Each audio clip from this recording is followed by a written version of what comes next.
પ્રાથમિક શિક્ષણને ગુણવત્તાલક્ષી બનાવવા માટે જામનગરમાં આજે જામનગર અને દ્વારકા જિલ્લાના પ્રાથમિક શિક્ષકો માટે ચિંતન શિબિર યોજાઈ હતી। જોકે શિબિરમાં ચિંતનના બદલે ભાષણ વધુ થતા શિબિર હાસ્યાસ્પદ બની ગઈ હતી। ચાલુ શિબિર દરમિયાન જ કેટલાક શિક્ષકોએ ચાલતી પકડતા શિક્ષકોને બેસી રહેવા અને શાંતિ રાખવા સૈનિકોના ઉદાહરણ આપવા પડ્યા હતા। જામનગર અને દેવભૂમિ દ્વારકા જિલ્લાના પ્રાથમિક શિક્ષકો માટે આજે જામનગરમાં ગુણવત્તાલક્ષી પ્રાથમિક શિક્ષણ માટેનું ચિંતન શિબિરનું આયોજન કરવામાં આવેલું। આ ચિંતન શિબિર અને શૈક્ષણિક અધિવેશનમાં બંને જિલ્લામાંથી હજારોની સંખ્યામાં પ્રાથમિક શિક્ષકો આવી પહોંચ્યા હતા, જેના કારણે શિક્ષકોને બેસવા માટેની જગ્યા ખૂટી પડી હતી। શિક્ષણ મંત્રી ભૂપેન્દ્રસિંહ ચુડાસમાની હાજરીમાં યોજાયેલા કાર્યક્રમમાં શરૂઆતમાં તો શિક્ષકો શાંતિથી બેસી રહ્યા હતા, પરંતુ ચિંતન શિબિરમાં ભાષણો વધુ થવા લાગતા શિક્ષકો કાર્યક્રમ સ્થળ છોડવા લાગ્યા હતા, જેના કારણે શિક્ષકોને બેસી રહેવા માટે સરહદ પર ધૈર્ય રાખી સુરક્ષા કરતા સૈનિકોના ઉદાહરણ આપવા પડ્યા હતા। ખુદ શિક્ષણ મંત્રીએ પણ શિક્ષકોને શાંત રહેવા ટકોર કરવી પડી હતી। જેમ રાઘવજીભાઈ શિક્ષક હતા ને, પણ એને ભણાવ્યું નહોતું। મેં તો 10 વર્ષ નોકરી કરી છે, એટલે આવડો મોટો વર્ગ ને કોઈ વાતો કરે તો મને ખલેલ ના પહોંચે। હજુ પણ ભાઈ કોઈ જઈને જરા। શિક્ષણ મંત્રીએ સામે બેસેલા શિક્ષકોને શાંત રહેવાની અપીલ કરી, પરંતુ તેની હરોળમાં જ ઊંઘી રહેલા અને મોબાઈલમાં વ્યસ્ત અધિકારીઓ તેની નજરે ચડ્યા ન હતા।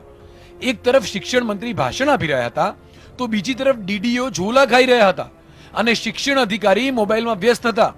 ત્યારે સવાલ થાય કે જો અધિકારીઓને એર કુલર સામે ખુરશી પર 3 કલાક બેસવામાં તકલીફ પડે તો પછી ભારતીય બેઠકમાં પંખા નીચે બેસી રહેલા શિક્ષકોનો શું વાંક?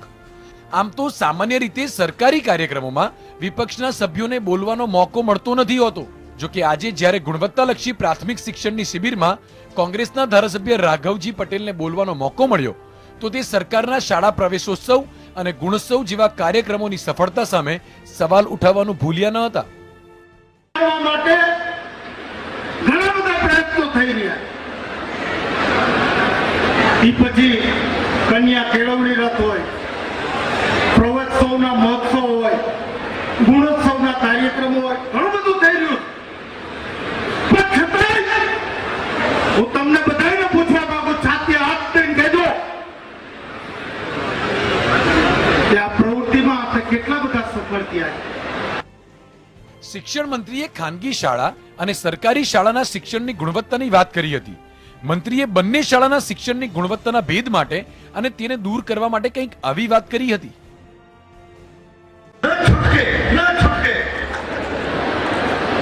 તમને ગમે કે ના ગમે, પણ એનું સંશોધન કર્યા પછી કે આ જ કારણ છે કે કરવું ન પડે, એ કરવું ન પડે। ઈચ્છા નથી કે જેવી રીતે ખાનગીમાં કહેવામાં આવે કાલથી ના આવતા। આ કાર્યક્રમમાં પ્રાંસલાના સ્વામી ધર્મબંધુજી પણ હાજર હતા। સ્વાભાવિક રીતે શિક્ષકો પણ તેને સાંભળવા ઉત્સુક હતા, પરંતુ ધર્મબંધુજીને સાંભળવા શિક્ષકોએ 3.5 કલાક રાહ જોવી પડી હતી। 3.5 કલાક દરમિયાન શિક્ષકોએ કપડાં કેવા પહેરવા, ચારિત્ર કેવું રાખવું, વ્યસન ન રાખવું વગેરે જેવી નેતાઓની સલાહો સાંભળવી પડી હતી। ત્યારે સવાલ એ થાય કે ગુણવત્તાલક્ષી પ્રાથમિક શિક્ષણના હેતુ માટે યોજાયેલી આ શિબિરની ફલશ્રુતિ શું? ભરત ચૌહાણ, GSTV।